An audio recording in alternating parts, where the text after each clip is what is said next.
Hey, how's it going? Welcome back to another Monday Motivator. Very excited about this one because this is a topic that really hits. I mean, they all hit home, but this one especially. Today, I want to talk to you guys about self-talk.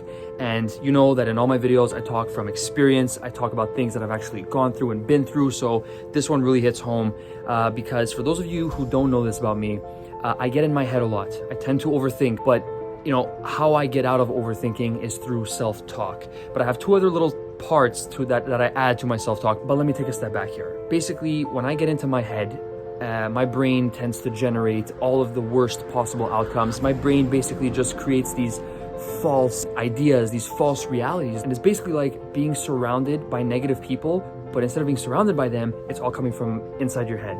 So how do you fight that? You need to self-talk. You need to bring yourself out of it. But sometimes it's so difficult to do that because you're literally fighting your brain. You're fighting yourself. So sometimes you need somebody else to be your self-talk, which I've done countless amount of times for a whole bunch of people, is, motivate them and bring them out of the slump that they're in, right? Now, how I do it myself.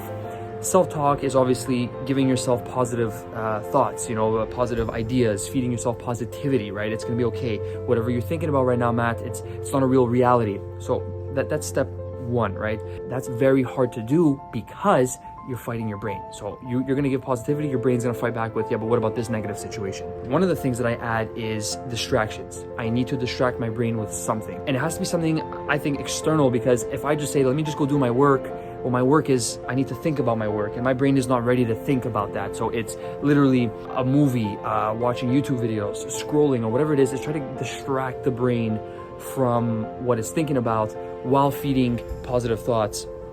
Now, the third little thing that I'd like to add is sleep, all right? Because after 2-3 hours of this negativity going on, of like this being so centered on these thoughts, my brain is dead tired. And that just makes it almost impossible to pull yourself out of, because now you're tired and you can't think of ways to bring yourself out of it. So getting a nap in, getting some extra sleep so that when you wake up, your brain is fresh, feed in that positivity, start with distractions and really just take over your brain and rewire it basically for the day. And obviously time definitely helps, but self-talk is a necessity. You need to be the one to feed yourself that positivity. So if whatever you're going through, try to self-talk, even if it's just, it's gonna be okay, time will pass, feed yourself those ideas, and I promise it will be better, all right? Thank you so much for listening. I want to wish you a very fantastic Monday, fantastic week. Kill it. Weather's getting a little chilly right now, but it doesn't mean that, we're going to need to be negative about it. We're breathing, we're alive. That's what matters. Have yourselves a fantastic week, and I will be seeing you very, very soon. Take care, guys.